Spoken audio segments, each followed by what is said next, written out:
Why what have series மூலமா நிறைய இன்ட்ரெஸ்டிங்கான சயின்ஸ் ஃபேக்ட்ஸ் பத்தி நம்ம பார்த்துட்டு வரோம். அந்த வகையில இன்றைக்கும் நிறைய தகவல்கள் தெரிஞ்சுக்கலாம். அறிவியல் பூர்வமான தகவல்களை நம்ம கூட பகிர்ந்துக்கிறதுக்காக மூத்த பத்திரிகையாளர் திரு திருஞானம் அவர்கள் இருக்காங்க. சார் சந்திக்கலாம். வணக்கம் சார். வணக்கம் சார். எப்பவுமே இந்த கடல்ல வந்து திமிங்கலங்கள் அந்த ஜம்ப் பண்ணி குதிக்கிறத பார்த்து ரொம்ப அழகா இருக்கும் பாக்குறதுக்கு. எல்லாருமே அத மகிழ்ச்சியா வந்து ஃபீல் பண்ணுவோம். ஆனா ஏன் அத மட்டும் வந்து அந்த திமிங்கலம் மிகப்பெரிய ஒரு விலங்கா இருக்குது கடலுக்குள்ள. அப்பப்ப அது ஜம்ப் பண்றதுக்கான காரணம் என்னவா இருக்கு? ஏன் அப்படி பண்ணுது சார்?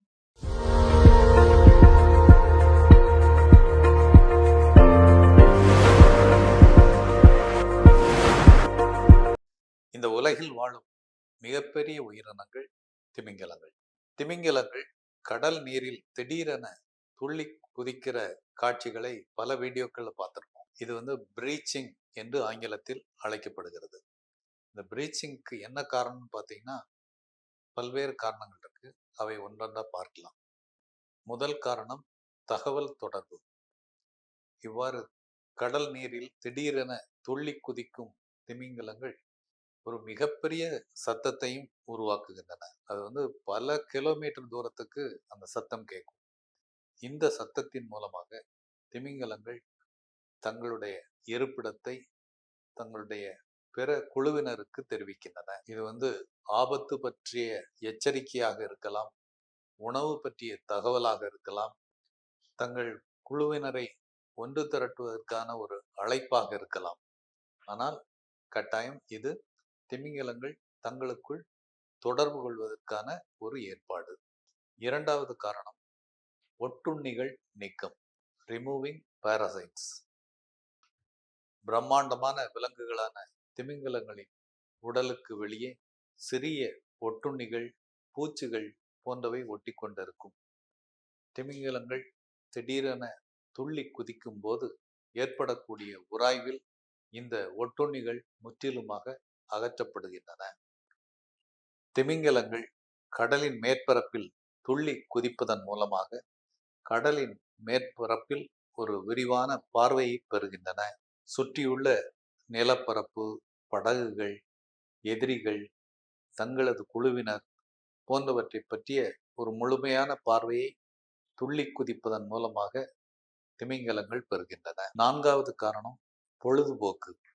திமிங்கலங்கள், குறிப்பாக இளம் திமிங்கலங்கள் வேடிக்கைக்காகவோ விளையாட்டுக்காகவோ துள்ளி குதிக்கின்றன. துள்ளி குதிக்கும் சாகசம் இளம் திமிங்கலங்களுக்கு உற்சாகத்தை தருகிறது. மொத்தத்தில் திமிங்கலங்கள் திடீரென துள்ளி குதிப்பது என்பது தகவல் தொடர்பு, ஒட்டுண்ணி நீக்கம், விரிவான கடல் பார்வை, வேடிக்கை மற்றும் விளையாட்டு போன்ற காரணங்களால் அமையலாம். Fine sir. சார், இன்னொரு ஒரு முக்கியமான விஷயம், என்சைம் இத பத்தி வந்து தெரிஞ்சுக்கணும் சார். என்சைம்னா என்னன்னு சொல்லுங்க. அதுலயும் குறிப்பா செரிமான என்சைம் வந்து தடையின்றி சுரக்க என்னெல்லாம் செய்யணும் சார்?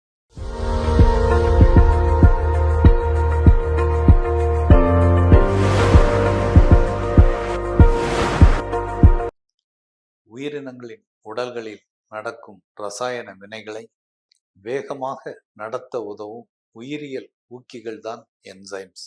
என்சைம்கள் இல்லையெனில் உடலில் பல செயல்கள் மெதுவாக நடக்கும் அல்லது நடக்கவே நடக்காது.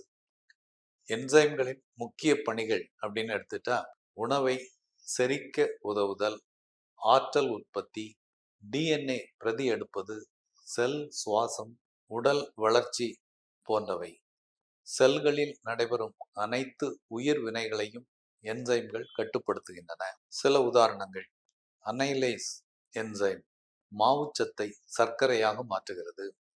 பெப்சின் புரதத்தை செமிக்கிறது. லிப்பேஸ் கொழுப்பை செரிக்கிறது. கேட்டலேஸ் நச்சு ஆன நைட்ரஜன் ஹைட்ராக்சைடை உடைக்கிறது. என்சைம்கள், குறிப்பாக செரிமான என்சைம்கள் சுரக்க சில வழிகள்: என்சைம்கள் நிறைந்த உணவுகளை சாப்பிடுவது. பப்பாளி பழத்தில் பப்பைன் என்ற என்சைம் உள்ளது, புரதத்தை ஜீரணிக்க உதவுகிறது. பைனாப்பிளில் புரோமலைன் என்ற என்சைம் உள்ளது, புரத ஜீரணத்தை அதிகரிக்கிறது.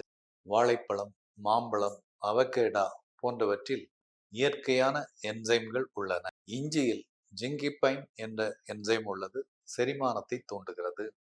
தயிர், மோர், இட்லி, தோசை போன்றவற்றில் ப்ரோபயோட்டிக்ஸ் உள்ளன. இவை என்சைம் உற்பத்தியை அதிகரிக்கின்றன. கீரைகள், பீன்ஸ், முட்டைக்கோஸ் இவற்றில் என்சைம்களும் நல்ல பாக்டீரியாக்களும் உள்ளன. அதே போல சில நல்ல பழக்கங்களும் செரிமான என்சைம்களை தூண்டுகின்றன.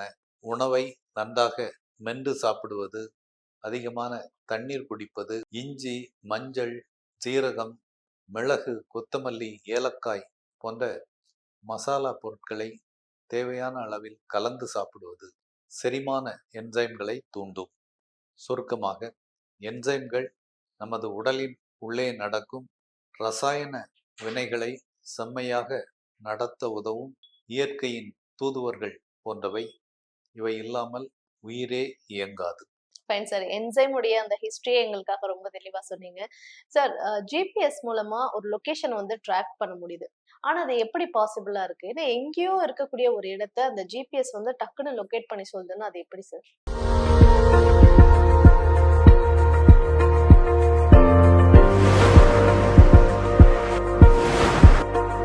ஜிபிஎஸ் என்பது ஒரு அக்ரானிம். குளோபல் பொசிஷனிங் சிஸ்டம் என்பதன் சுருக்கம்தான் ஜிபிஎஸ். இது முதலில் அமெரிக்காவின் பாதுகாப்பு துறையால் உருவாக்கப்பட்டது. இது உண்மையில் ஒரு செயற்கைக்கோள்களின் வலை அமைப்பு. தொடக்கத்தில் அமெரிக்கா மட்டுமே உருவாக்கியிருந்தாலும் இப்போது முன்னணி நாடுகள் அனைத்தும் தமக்கான வலையமைப்பை உருவாக்கி இருக்கின்றன. அவற்றுக்குள் ஒருவருக்கொருவர் ஒத்துழைப்பும் இருக்கிறது. தற்போது உலகில் கிட்டத்தட்ட 13,000க்கும் மேற்பட்ட செயற்கைக்கோள்கள் இருக்கின்றன. இவற்றில் சுமார் 115 செயற்கைக்கோள்கள் ஜிபிஎஸ் செயற்கைக்கோள்கள். இந்த செயற்கைக்கோள்கள் எப்படி நம்முடைய இருப்பிடத்தை தீர்மானிக்கின்றன அப்படின்னு பார்க்கலாம். மொத்தத்தில் சுமார் 115 ஜிபிஎஸ் செயற்கைக்கோள்கள் இருக்குன்னு பார்த்தோம். எந்த இடத்திலிருந்து பார்த்தாலும் குறைஞ்சது 4 செயற்கைக்கோள்களாவது நம்மை பார்க்கும் வகையில் இந்த செயற்கைக்கோள்களுடைய இயக்கம் ஒருங்கிணைக்கப்பட்டது. ஒவ்வொரு செயற்கைக்கோளும் ரேடியோ சிக்னல்ஸ் அனுப்பும். குறிப்பிட்ட சேட்டலைட்டிலிருந்து உங்களுடைய மொபைல் அல்லது கேட்ஜெட் சிக்னல் பெறும்போது அந்த சிக்னல் அனுப்பப்பட்ட நேரத்துக்கும் பெறப்பட்ட நேரத்துக்கும் உள்ள வித்தியாசத்தை வைத்து தூரம் கணக்கிடப்படுகிறது. சேட்டலைட்டில் இருப்பவை அட்டாமிக் கிளாக்ஸ், மிக மிக துல்லியமானவை. எனவே இந்த தூர கணக்கீடு என்பது துல்லியமானதாக இருக்கிறது. இவ்வாறு ஜிபிஎஸ் செயற்கைக்கோள்கள் சிக்னல்களை அனுப்பி உங்கள் கேட்ஜெட்ஸ் இருக்கும் தூரத்தை துல்லியமாக அளந்து கணக்கிட்டு கணித முறையில் உங்கள் இருப்பிடத்தை துல்லியமாக கணிக்கின்றன. Fine sir. ஜிபிஎஸ் எப்படி செயல்படுது அப்படின்றத ரொம்ப தெளிவா எங்க கூட பகிர்ந்துக்கிட்டீங்க. இன்றைய எபிசோடுமே ரொம்பவே யூஸ்ஃபுல்லா இருந்தது சார். Thank you so much. நன்றி.